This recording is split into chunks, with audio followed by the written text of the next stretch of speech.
Hello students, how are you today? Are you happy? I hope so. I hope so. All students are happy and healthy. Students, welcome to Radiant Learning. आपका एक बार फिर से स्वागत है Radiant Learning YouTube channel पे।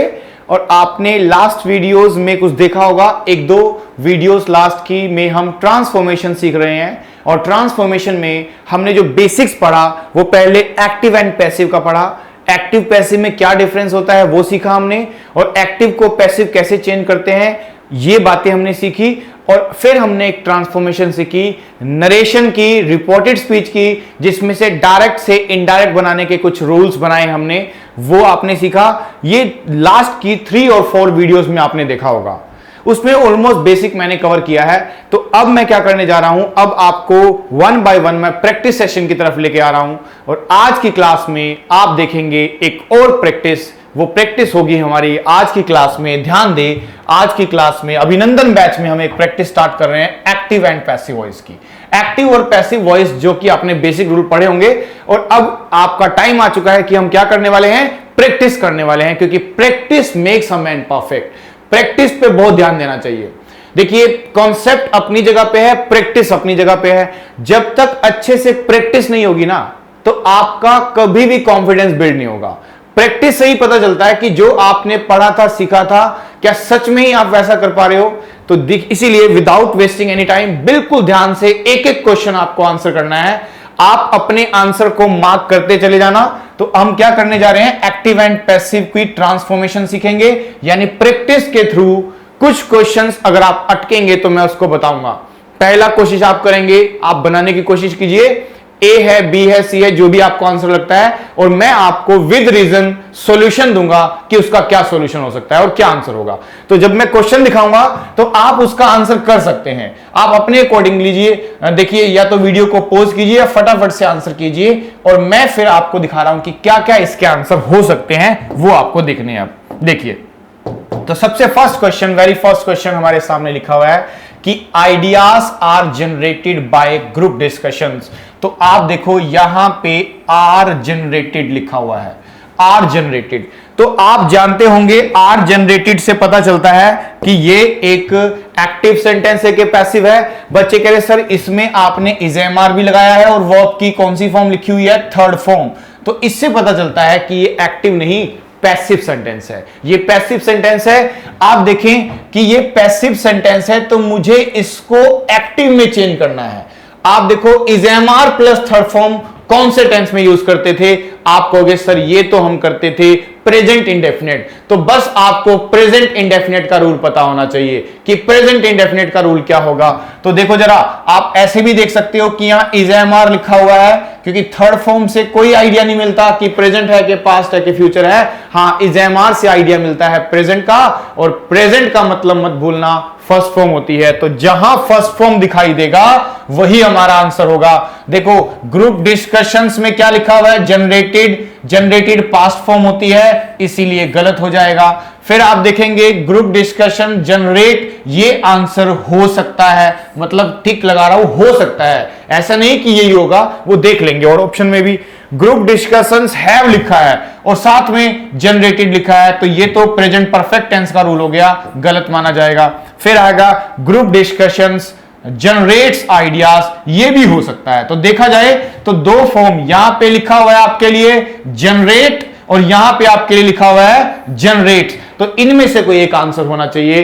तो dear students, आप ध्यान देना, आपका जो आंसर होना चाहिए फर्स्ट फॉर्म में प्रेजेंट इंडेफिनिट में, याद करो क्या करते थे, अगर सिंगुलर सब्जेक्ट होता था तो वर्ब में एस लगाते थे, अगर प्लूरल होता तो नहीं लगाते थे। अब डिस्कशंस लिखा है, प्लूरल लिखा है, तो क्या प्लूरल में एस लगता है, नहीं, इसमें नहीं लगा है, इसमें लगा है। इसका मतलब आंसर क्या होगा आपका, बी आंसर होगा। डियर स्टूडेंट, देखते रहना, जितने आपके नंबर आएंगे बताना है, कमेंट सेक्शन में बाद में डाल देना जब भी आपके कितने मार्क्स आए हैं। जो आज मैं आपको 20 क्वेश्चन प्रैक्टिस कराऊंगा, 20 क्वेश्चन में जो बताना है आपको कि कितने आपके ठीक आए हैं, और आपको देखना है कि कितने आप और ठीक कर सकते थे, जो कि मैं आपको कॉन्सेप्ट बताऊंगा तब। ठीक है, तो यहां पे देखो ना, अब ये सिंगुलर नहीं प्लूरल सब्जेक्ट है तो वर्ब में एस नहीं लगेगा, और अगर देखो प्लूरल सब्जेक्ट होता है तो एस लगाना गलत माना जाता है, इसीलिए आंसर क्या होगा, आंसर तो हमारा बी होगा। तो पहले का आंसर हमारा निकला बी।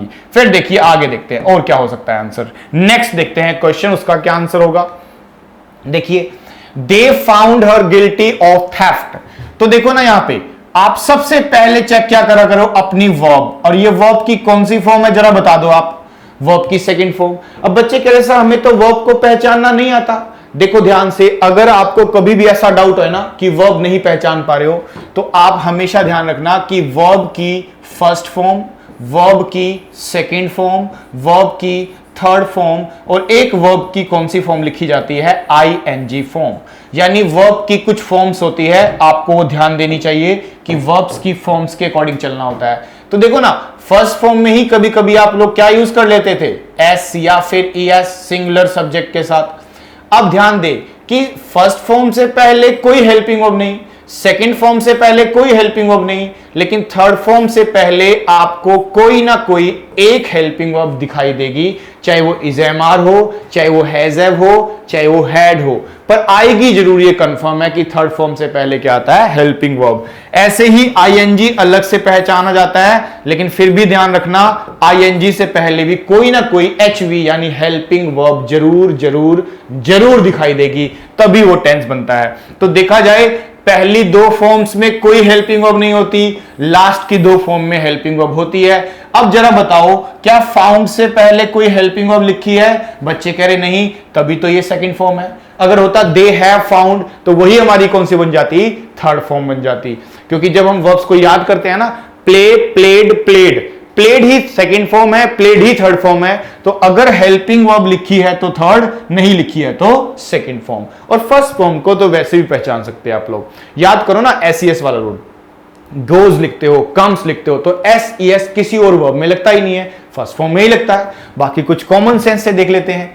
अब देखो यहां पे सेकंड फॉर्म लगा हुआ है, अगर ये सेकंड फॉर्म है तो ये पास्ट हो गया, और पास्ट में तो वोजवर होना चाहिए। अब देखो वोजवर कहां है, वोजवर इसमें नहीं है तो ये आंसर नहीं हो सकता।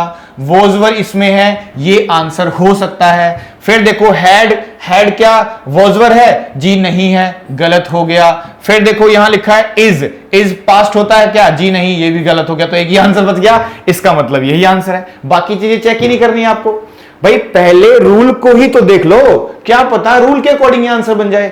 तो देखो ना, सेकंड फॉर्म पास्ट था तो पास्ट मुझे कहां दिखाई दिया, वॉज वर के रूप में, यहां यही आंसर है। और ये तो परफेक्ट के लिए बीन लगता है, थर्ड फॉर्म के लिए लगता है, तो थर्ड फॉर्म तो है ही नहीं है, क्योंकि बीन तो थर्ड फॉर्म के लिए लगता है। और ये इज प्रेजेंट तो नहीं था, ये इसीलिए ध्यान देना है। तो पास्ट को पास्ट में लिखना है, प्रेजेंट को प्रेजेंट में, और फ्यूचर को फ्यूचर में। क्योंकि आप ध्यान देना, एक्टिव पैसिव में टेंस नहीं बदलता, हेल्पिंग वर्ब नहीं बदलती, इसमें टेंस सेम रहना चाहिए। अगर मैंने प्रेजेंट इंडेफिनिट से एक्टिव बनाया है तो पैसिव भी मैं प्रेजेंट इंडेफिनिट से ही बनाऊंगा, इस बात का ध्यान रखेंगे।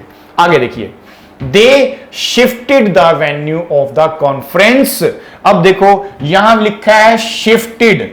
अब बता दो शिफ्टेड वर्ब की कौन सी फॉर्म है? बच्चे कह रहे इस बार तो सर ये सेकंड फॉर्म है, क्योंकि आपने बताया कि सेकंड फॉर्म ही थर्ड फॉर्म दोनों दिखने में तो सेम लगती है, लेकिन हेल्पिंग वर्ब के बिना हमेशा क्या आता है, सेकंड फॉर्म। और second form is the indication of past. Was were लगाना मत भूलना, वोज वर जहां ऑप्शन में है वही आंसर है। पहले देखते हैं कहां कहां है। यहां वोज लिखा है, हो सकता है आंसर। यहां वोज लिखा है, जी नहीं लिखा है तो गलत हो जाएगा। यहां वोज लगा है क्या? नहीं लगा है, आंसर नहीं हो सकता। यहां लगा है वोज वर, जी हां ये आंसर हो सकता है। अब बस सब्जेक्ट देख लो, सब्जेक्ट क्या लिखा है, देखो यहां पे the venue of the conference was, और यहां लिखा है द वेन्यू वर या देवर। आप देखो क्या दे से स्टार्ट करोगे जी? नहीं, ये तो दोबारा से एक्टिव बन जाएगा, तो आंसर होगा ए। वेन्यू के अकॉर्डिंग हमें क्या लगाना पड़ा, वोज। इस तरह से वर तो हो ही नहीं सकता है, और दे कहां से लाए उठा के, क्योंकि हमें ऑब्जेक्ट को आगे जाके सब्जेक्ट बनाना होता है। तो इसका आंसर क्या होगा, हमारा ए आंसर होगा। इस तरह से चलना है आपको। वर्ब को पहचानो, वर्ब के नंबर को पहचानो। वर्ब के नंबर में बी प्लस थर्ड फॉर्म का रूल यूज करना होता है। देखो जरा, आप देखो I hope you are, I hope you are, तो बता दो जरा होप कौन सी फॉर्म है? बच्चे कह रहे सर ये तो फर्स्ट फॉर्म है। अगर ये फर्स्ट फॉर्म है तो बता दो फर्स्ट फॉर्म प्रेजेंट होता है क्या पास्ट? बच्चे कह रहे सर प्रेजेंट होता है। तो कहां कहां प्रेजेंट में इज एम आर लिखा है देख लो जरा। विल लिखा है, आंसर नहीं हो सकता। इज लगा है, बता दो आंसर हो सकता है क्या? हां हो सकता है, पर क्या पैसिव आईएनजी से बनता है? नहीं, गलत। फिर देखो इज होप्ड प्रेजेंट, बिल्कुल सही। वॉज हो सकता है, जी नहीं, तो आंसर क्या बना? थर्ड। इस तरह से देख लो कितना आसान होता है। देखो आप सिर्फ वर्ब के नंबर को ध्यान दो, जैसा वर्ब का नंबर होगा ना वैसा ही रूल अप्लाई करना होता है। तो ये फर्स्ट फॉर्म था, तो फर्स्ट फॉर्म का मतलब इज एम आर होता है। विल गलत है, ठीक है, वॉज गलत है। दो ऑप्शन बचे थे इज वाले, एक में आईएनजी लगा है, एक में थर्ड फॉर्म, और पैसिव हमेशा किससे बनता है? थर्ड फॉर्म से। तो आंसर क्या होगा? सी आंसर होगा हमारा। ओके डियर, इस तरह से चलना पड़ेगा आपको। आगे देखिए, अब नेक्स्ट क्वेश्चन है, I am writing a story after a long time. अब देखो जरा क्या लिखा है, is am are plus ING form. अरे जैसे ही आईएनजी आया, पैसिव बनाते समय एक वर्ड याद आ जाना चाहिए, दैट इज बीइंग। जहां जहां बीइंग लिखा है वो आंसर है। क्या पहले वाले में बीइंग लिखा है? जी नहीं, गलत हो गया। क्या दूसरे में लिखा है? हां हो सकता है आंसर। फिर क्या इसमें लगा हुआ है? नहीं, इसमें भी बीइंग नहीं है। क्या इसमें बीइंग है? नहीं, बीन है। इसका मतलब आंसर ये रहा। देखो कितना आसान है। अरे ये एक स्टूडेंट को यही तो पता होना चाहिए ना कि जहां आईएनजी फॉर्म आता है, कॉन्टिन्यूअस टेंस आता है, तो उसका रिप्लेसमेंट देने के लिए हमें क्या लगाना होता है? बीइंग। वही तो करना था, एक ही ऑप्शन में दिख रहा था, वही आंसर निकला। देखो कितनी बड़ी बड़ी स्टेटमेंट हो सकती है, कंफ्यूजिंग, लेकिन आप अगर थोड़ी बातें ध्यान रखो ना, कुछ टिप्स ध्यान रखना कि अगर वर्ब का नंबर फर्स्ट और सेकंड है तो is am are was were आएगा। अगर वर्ब का नंबर आईएनजी है तो बीइंग आएगा। अगर वर्ब का नंबर थर्ड है तो बीन आएगा, बी की थर्ड फॉर्म बीन आएगा। ध्यान दे। अब आगे चलते हैं नेक्स्ट क्वेश्चन की तरफ। Computer networks can easily predict our online behaviour. अब जरा देख लो, यहां पे पहली बार अभी तक के क्वेश्चन में कैन लिखा है मैंने। कैन आ गया आपके सामने। बच्चे कह रहे सर कैन तो मोडाल होता है, और मोडाल अगर कैन है तो आंसर भी तो कैन से बनाओगे ना, क्योंकि ना तो हम टेंस को बदल सकते हैं ना ही मोडाल्स को बदल सकते हैं। तो कैन का आंसर कैन होना चाहिए। और अब देखते हैं कहां कहां कैन लिखा हुआ है। तो पहले ऑप्शन में भी कैन लिखा है, आंसर हो सकता है। फिर देखा जाए दूसरे ऑप्शन में कैन नहीं लिखा तो नहीं हो सकता आंसर। फिर देखो इसमें वॉज लगा है, नहीं हो सकता आंसर। क्या कैन दोबारा लिखा? बिल्कुल हां। तो दो ऑप्शन बने ना, दो तो हट गए। अब दो बचे हैं, या तो फर्स्ट होगा या फोर्थ होगा, इनमें से ही कोई आंसर लेना है आपको। तो अब देखो, याद करो मोडाल्स के बाद हमने सीखा था कि मोडाल्स का पैसिव बनाएंगे ना तो बी लगाना जरूरी होता है। Can be, should be, must be, would be. तो यहां पे कैन के बाद बी लिखा हुआ है और यहां कैन के बाद बी लिखा हुआ है, यानी यहां से भी देखा जाए तो सेम रूल बन रहा है। कैन बी और यहां भी क्या लिखा हुआ है? Can be. कोई हेल्प नहीं मिली। अब लास्ट स्टेप क्या था कि बी लगाने के बाद थर्ड फॉर्म भी लगाएंगे, क्योंकि बिना थर्ड फॉर्म के पैसिव नहीं बनता। यहां प्रेडिक्ट है, यहां प्रेडिक्टेड है, इसका मतलब आंसर 4 हो गया हमारा। हमारा आंसर 4 क्यों बना? क्योंकि कैन भी लगाना था और वर्ब की थर्ड फॉर्म भी लिखनी थी। इसमें तो थर्ड फॉर्म थी नहीं, थर्ड फॉर्म भी तो चेक करेंगे ना। बिना थर्ड फॉर्म के पैसिव नहीं बनेगा, ये हमने पहले से डिस्कस कर लिया था। अब देखो फिर से, आई विल कीप योर सीक्रेट। देखो ध्यान से नोट करते रहना कितने आपके ठीक हो रहे हैं। आप साथ साथ पोज करके, अगर आपको थोड़ा समय ज्यादा लग रहा है क्वेश्चन बनाने में तो आप थोड़ा पोज कर लिया करो। जैसे मैं क्वेश्चन लिखता हूं ना, आप लोग पोज कर लो। देखो आप जब तक प्रैक्टिस खुद नहीं करोगे ना तो मैं कितना भी सिखा लूं आप नहीं सीख पाओगे। इंग्लिश क्योंकि लैंग्वेज है, बिना प्रैक्टिस के नहीं आएगी। जैसे मैंने आपको सामने क्वेश्चन लिखा, आपने पोज कर दिया, ठीक है, क्योंकि मुझे तो देखो आपको आंसर देना है और एक्सप्लेन भी करना है। तो आप क्या करा करो, जैसे क्वेश्चन लिखा पोज कर दिया। पोज करने के बाद आप देखो कि क्या आपका आंसर होगा। पहले अपना आंसर टिक कर दिया करो, फिर मेरा देखो कि किस तरह से मैं बता रहा हूं कि गलत क्यों है और सही क्यों है। मैं दोनों बता रहा हूं आपको कि अगर गलत है तो क्यों गलत है और सही है तो क्यों सही है। इसी तरह से सॉल्यूशन होना चाहिए। इससे ही प्रैक्टिस आपको करोगे तो डेफिनेटली रिजल्ट अच्छा आएगा, आपके क्वेश्चन गलत नहीं होंगे। I will keep your secret आ गया। देखो कीप योर सीक्रेट, तो विल कीप योर सीक्रेट, तो विल लिखा है ना। अब देखो विल एक मोडाल होता है, बच्चे कह रहे हैं सर विल एक मोडाल होता है, बिल्कुल मानते हैं। अब विल का तो विल होना चाहिए क्योंकि मोडाल तो बदलेंगे नहीं हम। इसीलिए ध्यान रखना ए हमारा आंसर, हाँ जी बिल्कुल लिखा है विल, आंसर हो सकता है। अब देखो इसमें विल लिखा है, ये भी आंसर हो सकता है, इसमें विल लिखा है, ये भी आंसर हो सकता है, और इसमें विल लिखा है इस बार, ये भी आंसर, यानी विल से कोई हेल्प नहीं मिली क्योंकि विल तो सब में है। अब हम दूसरा रूल यूज करेंगे कि जहां मोडाल आता है बी लगाना पड़ता है। तो देखो ना बी कहां कहां है, यहां बी लिखा हुआ है, यहां भी बी लिखा हुआ है, यहां भी बी लिखा हुआ है, और यहां भी बी लिखा हुआ है। अब फिर हम तीसरा रूल यूज करते हैं कि थर्ड फॉर्म कहां कहां है जी। यहां देखो पता चल गया आपको आईएनजी है, क्या आईएनजी से पैसिव बनेगा जी नहीं, गलत हो गया। यहां पे लिखा है देखो ना कीप, और कीप का थर्ड फॉर्म क्या होता है कैप, तो ये बिल्कुल सही लिखा है। यहां पे डन लिखा हुआ है, देखो डन, तो डन थोड़ी ना आंसर होगा भाई, कीप का ही तो थर्ड फॉर्म लिखोगे कैप्ट, यानी ए भी गलत हो गया हमारा और बी भी गलत हो गया, ये आंसर बन सकता था। और यहां देखो फिर से आईएनजी आ गया, तो ये भी गलत, आंसर बन गया सी। इस तरह से चेक करना है। देखो एक ही फॉर्म ऐसी थी जहां थर्ड फॉर्म थी, देखो कीप का थर्ड फॉर्म चेक कर लो ना, कीप का थर्ड फॉर्म कहां है, डन में नहीं था, इसमें नहीं था, इसमें नहीं था, एक ऑप्शन में था जिसमें सी था, यही आंसर बन गया आपका, ठीक है ना। तो बिना थर्ड फॉर्म के पैसिव नहीं बनता, ये बात आपके माइंड में सेट अच्छे से कर लो। दो ऐसे पॉइंट्स होते हैं जो हेल्प करते हैं, एक हेल्पिंग ऑफ हेल्प करती है, बदलनी नहीं है, और एक थर्ड फॉर्म हेल्प करती है, क्योंकि बिना थर्ड फॉर्म के पैसिव नहीं बनता। I am sure she will like you, देखो यहां आई एम श्योर लिखा है, यहां शी आई एम श्योर, जो कि पढ़ने में अजीब लग रहा है, और थर्ड फॉर्म लिखा नहीं है, तो ये तो गलत हो गया, इसमें तो थर्ड फॉर्म है भी नहीं ना। फिर अकेले यहां पे क्या लिखा, liking of you by her is a surety by me, कोई आप थर्ड फॉर्म कहीं नहीं देख पा रहे हो, है ही नहीं। जब थर्ड फॉर्म नहीं है तो पैसिव कैसे मान ले उसको, पैसिव तो थर्ड फॉर्म के बिना बनेगा नहीं। अब यहां देखो क्या लिखा है कि I am sure, I am sure you will be liked, यानी यू को आगे लाया गया, विल को बी लगाया गया, लाइक लगाया गया, ये आंसर बन सकता है। इसको देखो जरा, वर लाइक्ड, वर कहां से जी, विल का विल होना चाहिए था, गलत हो गया, आंसर क्या हुआ, डी हो गया, ठीक है ना, डी आंसर हो गया। इन दोनों में थर्ड फॉर्म नहीं थी इसलिए नहीं। इसमें क्या दिक्कत थी, इसमें तो आप देखो ना विल को विल लिखा ही नहीं गया, क्योंकि हमारे दो पॉइंट इंपॉर्टेंट है, एक हेल्पिंग ऑफ सेम लिखना है, दूसरा थर्ड फॉर्म लिखना है। इसमें हेल्पिंग ऑफ सेम नहीं थी, थर्ड फॉर्म थी, लेकिन हमें तो दोनों पॉइंट चेक करने होते हैं। इसमें विल का विल भी लिखा था, थर्ड फॉर्म भी लिखी थी, तो आंसर बना दिया हमने इसको, आंसर डी बन गया हमारा, ठीक है जी। आगे देखो फिर, he wrote a blue, sorry he wore a blue shirt लिखा हुआ है, देखो वियर वोर वॉर्म, ये वर्ब की फॉर्म्स होती है पहनना की। तो अब देखो जरा क्या लिखा है, फर्स्ट ऑप्शन में द शर्ट दैट ही वोर वॉज ब्लू। अब क्या आपको ऐसा लगा कि यहां कहीं थर्ड फॉर्म लिखा है, नहीं जी, इसका मतलब आंसर नहीं बनता ये। फिर उसके बाद अ ब्लू शर्ट वॉज वॉर्न, बिल्कुल हो सकता है आंसर, क्योंकि ये तो वियर की सेकंड फॉर्म निकली वोर, और जहां सेकंड फॉर्म है वॉज वर आना चाहिए, थर्ड फॉर्म आना चाहिए, आंसर हो सकता है। फिर आगे देखते हैं, यहां वॉज लिखा है, यहां वियरिंग लिखा है, आईएनजी से नहीं बनाएंगे। यहां देखो ना ही वॉज लिखा है, वियरिंग लिखा है, तो गलत हो गया, आंसर क्या हुआ, बी आंसर है। इस तरह से चलो आप, ठीक है ना। तो देखो ना कितना आसान है कि आप देख पा रहे हो सेकंड फॉर्म, और सेकंड फॉर्म का मतलब तो पास्ट होता है। वॉज वर कहां कहां है, जहां वॉज वर है, पर ध्यान देना थर्ड फॉर्म के बिना भी नहीं बनेगा पैसिव, वॉज वर भी होना चाहिए, थर्ड फॉर्म भी होना चाहिए, तभी तो पैसिव बनेगा। ऐसे चेक करना है आपको।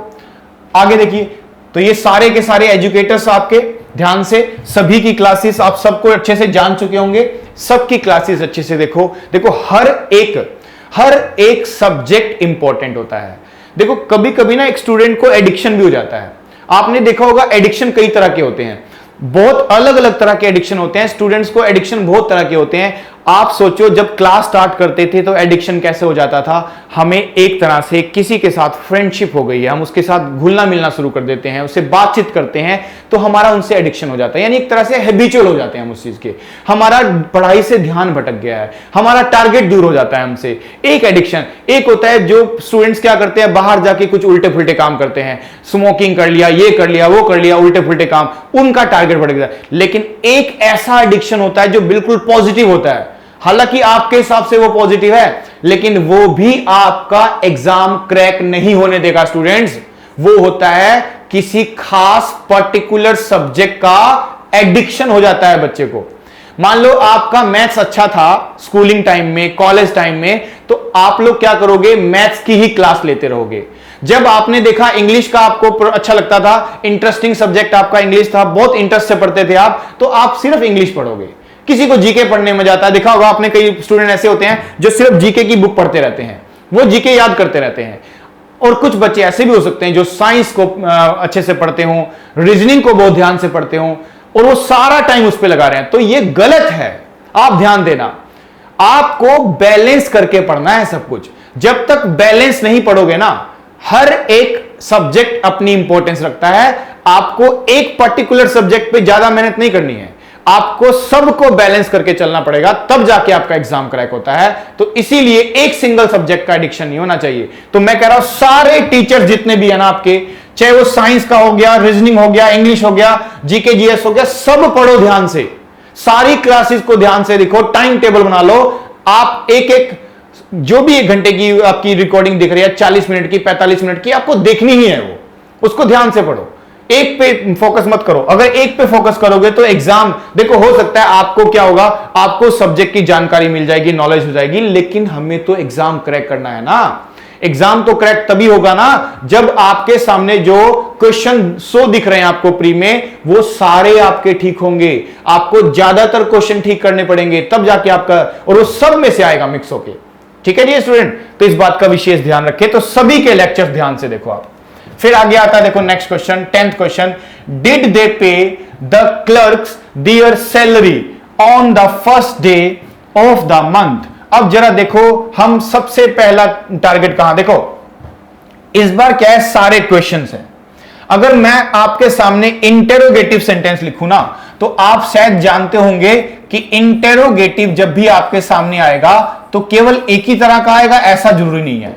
इंटेरोगेटिव हमारे सामने 2 तरह से आता है। एक होता है हेल्पिंग वर्ब से बना हुआ, यानी पहले नंबर पे कोई ना कोई हेल्पिंग वर्ब आती है लिखी हुई, वो इज़ेमार हो सकता है, वोजवर हो सकता है, डू डज डिड। और एक होता है पहले नंबर पे क्या आता है, WH फैमिली आती है। WH फैमिली मतलब व्हाट आ गया, व्हेन आ गया, वेयर, किसी से स्टार्ट कर सकते हो। चाहे तो हेल्पिंग वर्ब से क्वेश्चन बना दो, चाहे तो फिर क्वेश्चनिंग वर्ड से क्वेश्चन बना दो, दोनों ठीक माने जाते हैं।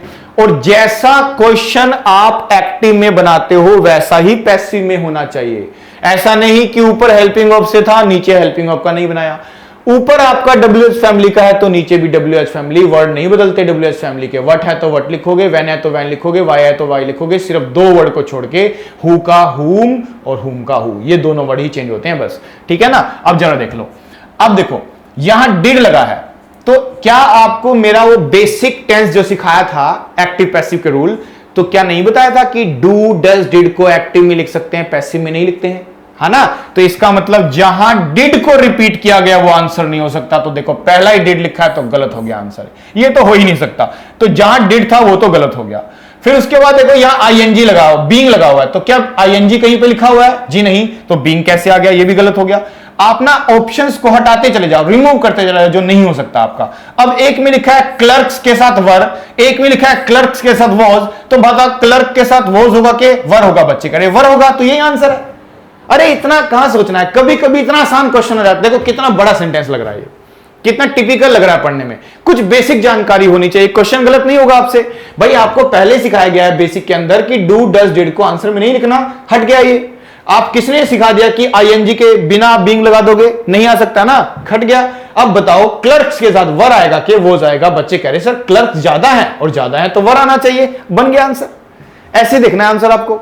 ठीक है, आगे देखो नेक्स्ट, छोटी छोटी बातें ध्यान रखो बस। अब देखो लिखा है व्हाट एम्यूज्ड, एम्यूज्ड का मतलब सेकंड फॉर्म से बना, ये तो सेकंड फॉर्म निकली। अगर ये सेकंड फॉर्म है तो क्या इज आ सकता है, बच्चे कह रहे सर सेकंड फॉर्म पास्ट होती है, तो पास्ट में इसका कोई काम नहीं है, पास्ट में इसका कोई काम नहीं है। वोज आ सकता है, हैज, अरे हैज बीन, बीन कब लगाते थे, बीन कब लगाते थे, थर्ड फॉर्म में ना, थर्ड फॉर्म है नहीं तो ये गलत। क्या सोचना कैसे बना हुआ है ये, क्या सोचना, ये सारे एग्जाम्स में आए हुए क्वेश्चन है, प्रीवियस ईयर के क्वेश्चन है सारे, बिल्कुल आसानी से आंसर बन गया। देखो ठीक है ना। आप अपने आंसर्स को जो लगता है सुटेबल नहीं है बेसिक नॉलेज के हिसाब से उसको हटाते चले जाओ, रिमूव कर दो उसको जो नहीं है आपका। ठीक है, इस तरह से चलना पड़ेगा आपको। चलो नेक्स्ट देखो, हु हैड लाफ्ड एट। अब एक बात सुनो, सारे क्वेश्चनिंग वर्ड्स सेम रहते हैं लेकिन एक्सेप्ट 2 वर्ड्स। देखो कौन कौन से 2 वर्ड होते हैं जो बदल जाते हैं, तो ध्यान देना, जो हु होता है ना वो हमेशा क्या बन जाता है आपके लिए, बाय हुम। है ना। और जो whom होता है, whom, ये जो whom वर्ड होता है ना, whom, इसको बना देते हैं हम who, इसको क्या बना देते हैं who। तो ये होना चाहिए। तो देखो ये चीजें चेक कर लेना, सारे क्वेश्चनिंग वर्ड में से दो ही ऐसे क्वेश्चनिंग वर्ड होते हैं जो बदल जाते हैं डायरेक्ट से, सॉरी एक्टिव से पैसिव बनाते समय। जरा देख लो, यहां पे who लिखा है, यहां whom आंसर हो सकता है, यहां who का who लिखा है, गलत। यहां बाय whom है, हो सकता है, यहां बाय whom है, हो सकता है। अब हमने वर्ब से देखते हैं। देखो वर्ब सब कुछ बता देगी। यहां पे देखो लाफ्ट लिखा है। अब बताओ बच्चों, ये सेकंड फॉर्म है कि थर्ड फॉर्म है? बच्चे कह रहे सर इस बार सेकंड फॉर्म नहीं है, ये इस बार तो थर्ड फॉर्म है, क्योंकि यहां पे हैड भी तो लिखा हुआ है साथ में, और ये कौन सी फॉर्म निकली? Third form. और मुझे लगता है सब जानते होंगे कि थर्ड फॉर्म में बीन लगाना जरूरी होता है। जैसे आप आईएनजी को देख के क्या लगा देते थे बच्चों? आप आईएनजी को देख के लगाते थे ना बीन, ऐसे ही जहां थर्ड फॉर्म आती है तो वहां हम बीन लगाते हैं। तो जहां बीन है वही आंसर है। कहां कहां लिखा है? देखो इसमें लिखा है बीन, इसमें भी लिखा है, इसमें भी, यानी वहां से कोई हेल्प नहीं मिली। ठीक है, थर्ड फॉर्म से भी कोई हेल्प नहीं मिल रही है यहां पे। और देखो अब आपने ये भी पढ़ा था हेल्पिंग वर्ब बदलेंगे नहीं, तो यहां क्या लिखा है? हैड। यहां भी क्या लिखा है? हैड, लेकिन यहां वर लिखा है, इसका मतलब ये हट गया। अब बचा कौन? एक और तीन। एक और तीन आंसर होगा। अब इसमें सिर्फ इतना ध्यान रखना कि बनाना तो क्वेश्चन है हमें, भाई क्वेश्चन मार्क लगा हुआ है तो बनाना तो क्वेश्चन है। अब हैड यू होना चाहिए कि यू हैड होना चाहिए? तो बच्चे कह रहे पहले सब्जेक्ट से हेल्पिंग वर्ब आएगी, तो आंसर क्या हुआ? ए। आंसर ए हो गया, है ना। देखो बाकी तो गलत थे, इन दोनों में टकराव हुआ। एक में लिखा था यू हैड, एक में लिखा था हैड यू। तो सोचो क्वेश्चन कैसे बनाते हो? हेल्पिंग वर्ब पहले आती है कि पहले सब्जेक्ट? पहले हेल्पिंग वर्ब फिर सब्जेक्ट, तो आंसर यही हो गया। इस तरह से देखना है भाई, क्वेश्चन को तो क्वेश्चन ही बनाओगे ना, अफर्मेटिव थोड़ी ना, ये रिपोर्टेड स्पीच थोड़ी ना पढ़ रहे हो आप। हम एक्टिव पैसिव सीख रहे हैं, तो जैसा सेंटेंस एक्टिव का होगा वैसा ही तो पैसिव होगा। इसमें थोड़ी ना टेंस बदलते हैं, उसमें टेंस बदलते थे नरेशन में, रिपोर्टेड स्पीच में। जब प्रैक्टिस करेंगे तो उसमें बदलेंगे हम। आगे देखो, how much monthly rent did. और देखो डिड आ गया ना, ये ध्यान रखना, डू डज डिड तो मेरे को लगता है सबसे आसान क्वेश्चन देता है, हालांकि कंफ्यूजिंग होता है। आप देखते ही आप सोच लो कि डिड तो आंसर हमें आएगा ही नहीं। जहां डिड लिखा है वो आंसर नहीं है। आप देखो कहीं डिड लगा है तो वो तो नहीं होगा आंसर। आप देखो किसी में भी इस बार डिड नहीं लिखा हुआ, क्योंकि ये स्मार्ट क्वेश्चन है। स्मार्ट क्वेश्चन में डिड नहीं, आसान क्वेश्चन नहीं है, इसका मतलब ये। फिर दूसरी बात, आप देखो क्या ये फर्स्ट डिड लिखा है तो ये एक तरह का पास्ट है, और पास्ट का मतलब होता था वोज वर। कहां वोज वर है? और थर्ड फॉर्म भी होनी चाहिए, वोज वर के बाद थर्ड फॉर्म होनी चाहिए। यहां है, यह आंसर हो सकता है। ये इज लिखा है ना, क्या पास्ट में इज आएगा? गलत। फिर यहां वी बीइंग लिखा है, क्या आईएनजी फॉर्म है? नहीं, गलत। अब देखो इज लिखा है तो क्या आंसर होगा? नहीं। मेरी बेसिक इंफॉर्मेशन से ही आंसर बन गया। अरे बेसिक इंफॉर्मेशन से आंसर बन गया, रूल नहीं पता था तो भी क्या फर्क पड़ता था? आपने तो बस इतना देख लिया कि डिड रिपीट नहीं कर सकते, लेकिन डिड ये भी तो बताएगा ना कि मैं पास्ट हूं। डिड पास्ट है, और पास्ट का इंडिकेशन वोज वर होता है, और वोज वर होना चाहिए था। अच्छा, और ये कोई आईएनजी फॉर्म नहीं है कि बीइंग लगा दोगे आप, इसलिए बीइंग भी नहीं हो सकता था। ठीक है ना, ये छोटी छोटी बातें ध्यान रखनी पड़ती है हमें। आगे देखो, by whom was this window pane broken लिखा हुआ है, तो बाय होम का तो हु होना चाहिए, अभी अभी हमने लिखा। तो ये देखो सब में हु लिखा है, इसका मतलब यहां से कोई हेल्प नहीं मिली। पता नहीं कहां से हेल्प मिलेगी हमें। देखो यहां से कोई हेल्प नहीं मिली, लेकिन यहां वॉज लिखा हुआ है। अगर यहां वॉज लिखा है ना, तो इसका मतलब होता है वॉज का मतलब, अब देखो ये एक्टिव है कि पैसिव है, इसको देख लो, यहां वॉज है और यहां पे लिखा है third form. Was plus third form passive का रूल होता है, यानी इसको हमें बनाना क्या पड़ेगा? एक्टिव बनाना पड़ेगा, एक्टिव बनाना पड़ेगा। और आप जरा देखो वॉज वर्ब का रिवर्स रूल देखा जाए, पास्ट है और पास्ट में आती थी वर्ब की कौन सी form? Second form. Second form, और सेकंड फॉर्म लिखना है, जहां सेकंड फॉर्म है वही आंसर है। ये फर्स्ट फॉर्म है, गलत। ये सेकंड फॉर्म है, सही। ये हैज प्लस थर्ड फॉर्म है, गलत। ये विल प्लस फर्स्ट फॉर्म है, गलत। तो आंसर बन गया ना, ठीक है ना। देखो एक्टिव से पैसिव बनाते हो, एक्टिव से पैसिव बनाते हो, तो आपको समझ में आता है कि सेकंड फॉर्म की जगह पे हमें वॉज वर्ब लगाना होता है ना, यही तो सिखाया। और अब पैसिव से एक्टिव बनाओगे तो रिवर्स नहीं करोगे क्या रूल, वोज वर्ब को ही किस में बदलना पड़ेगा आपको, सेकंड फॉर्म में। तो देखो ना, जहां जहां सेकंड फॉर्म था वही आंसर था हमारा, और एक ही जगह ऐसी थी जहां सेकंड फॉर्म थी, ये आंसर होगा हमारा। नेक्स्ट देख लो, it is being read by us, तो बाय अस आ गया और इज बीइंग रेड लिखा है, तो मतलब ये एक्टिव तो नहीं है भाई, ये पैसिव है, ये पैसिव है। अब सोचो यहां बीइंग लगा है ना, तो इससे पता चलता है कि ये सेंटेंस आईएनजी फॉर्म से बना रहा होगा, तो जहां आईएनजी है वही आंसर है, यहां आईएनजी नहीं है गलत हो गया, यहां आईएनजी नहीं है गलत हो गया, यहां आईएनजी। अरे वाह, अरे वाह, कितना आसान क्वेश्चन निकला, कितना आसान क्वेश्चन था। देखो कि जब एक बच्चे को पता है कि एक्टिव से पैसिव बनाते समय आईएनजी का बीइंग होता है, तो उसका रिवर्स रूल बनाना पड़ा अगर हमें, तो बीइंग किस में बदल जाएगा, आईएनजी में, और आईएनजी एक में था, वही आंसर बना हमारा। कितनी आसानी से हो जाता है, देखो कितने कम समय में क्वेश्चन बन जाता है कभी कभी। हमें टाइम को भी तो ध्यान रखना ना, इस बात का भी ध्यान रखें।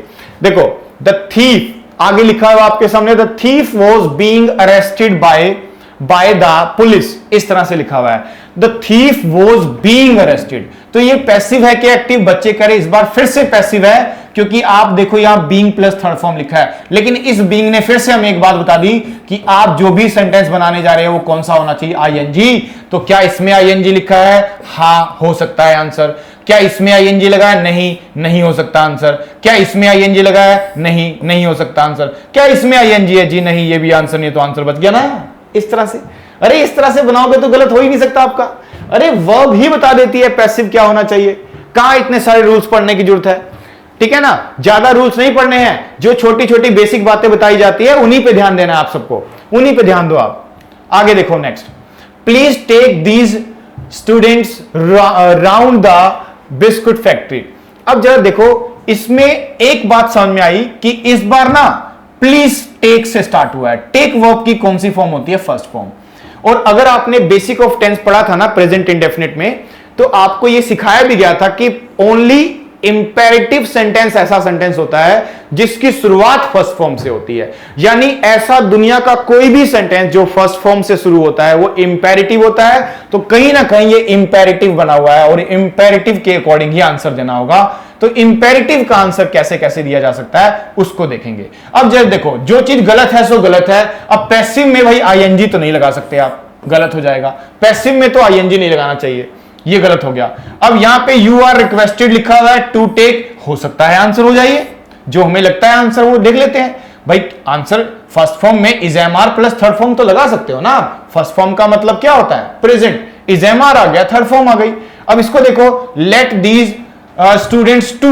अब देखो एक बात समझ में आएगी, लेट एक ऐसी वर्ब होती है, ध्यान देना स्टूडेंट, लेट एक ऐसी वर्ब होती है जिसके बाद जब एक दूसरी वर्ब आती है तो वो टू नहीं ले सकती। ये बात आप नॉन फाइनाइट वर्ब में सीखते थे। इन्फिनिटिव दो तरह के होते हैं, इन्फिनिटिव दो तरह के होते हैं, एक बेयर होता है और एक सिंपल होता है। सिंपल इन्फिनिटिव का मतलब होता है टू प्लस फर्स्ट फॉर्म लगाओ, फर्स्ट फॉर्म से पहले टू लगाओ। और एक बेयर इन्फिनिटिव होता था जिसमें फर्स्ट फॉर्म से पहले टू नहीं लगाते थे और कुछ खास जगहों पे नहीं लगाते। बेयर इन्फिनिटिव कुछ खास वर्ब्स के साथ होता है, उन्हीं में से एक वर्ब क्या होती है, लेट, और लेट के साथ कभी भी टू नहीं आएगा। इसीलिए आंसर गलत है, क्योंकि कुछ बच्चों ने रूल पढ़ लिया होगा ना कि लेट के बाद ऑब्जेक्ट आता है फिर बी प्लस थर्ड फॉर्म आता है।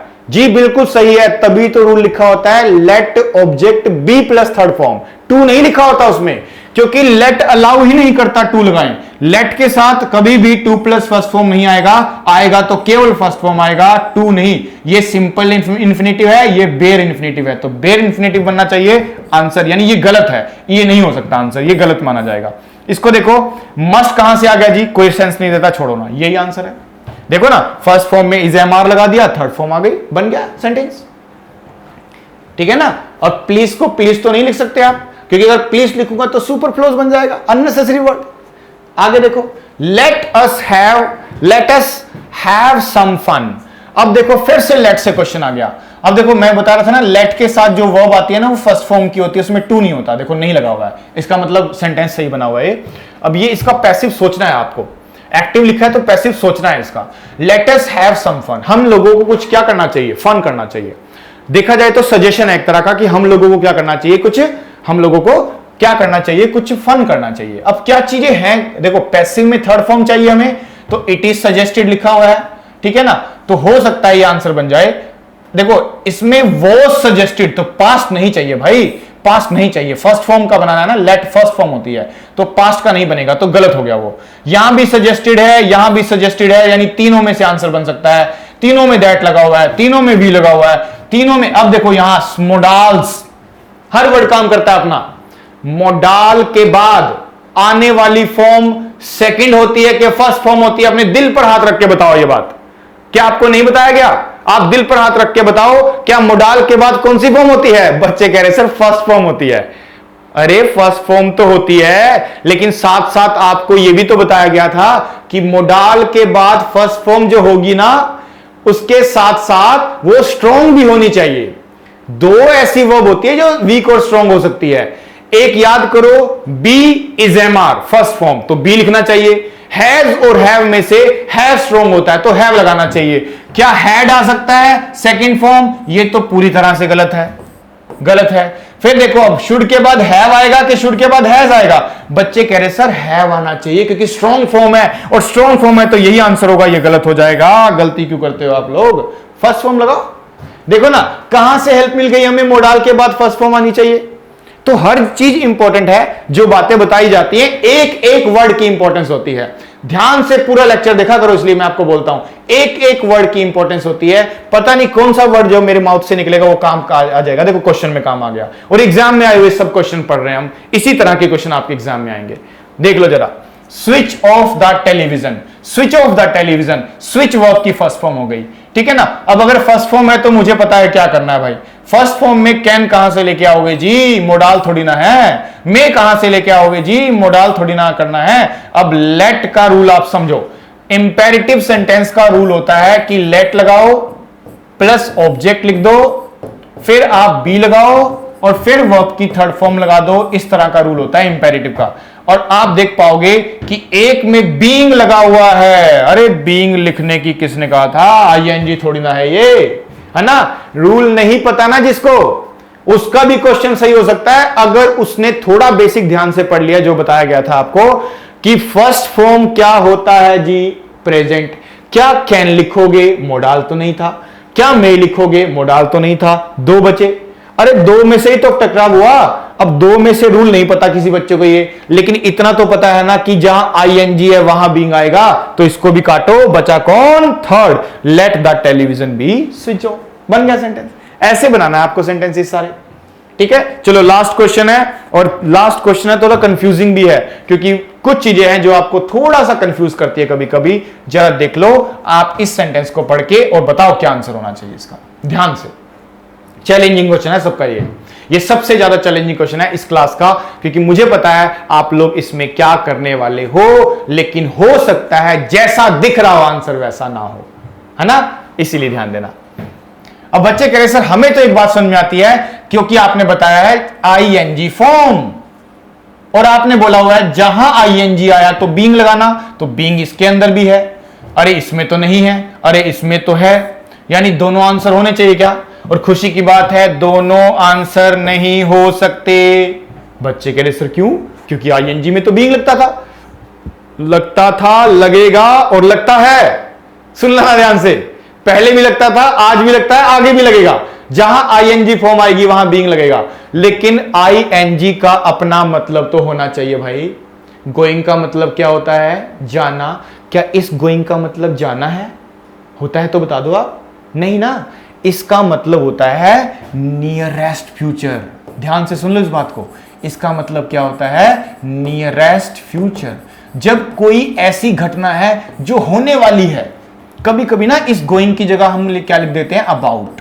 अबाउट भी लिख सकते हो आप, ऐसा भी बोल सकते हैं I am about to bring him here, है ना। मैं उसको वहां यहां लेने वाला हूं, यानी मैं बहुत जल्द आपको एक खुशखबरी सुनाने वाला हूं। जब कोई काम होने ही वाला है बहुत जल्दी, नियरेस्ट फ्यूचर में, 1 मिनट बाद, 2 मिनट बाद, पूरी प्लानिंग हो चुकी है उसकी, तो उस समय ना एक वर्ड यूज करते हैं हम गोइंग या फिर अबाउट, और इसका अपना कोई मतलब नहीं है। गोइंग का मतलब जाना बिल्कुल भी नहीं है, ठीक है ना।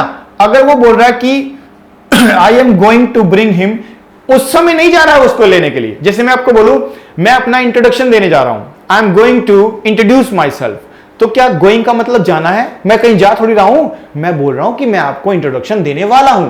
तो इस गोइंग का मतलब नहीं होता, तो इसका मतलब इसको तो सेम लिखना पड़ेगा। गोइंग को क्या लिखना पड़ेगा? गोइंग। तो देखो यहां भी है, ए में भी है, सॉरी फर्स्ट में भी और थर्ड में भी, तो ये दोनों आंसर बन सकते हैं।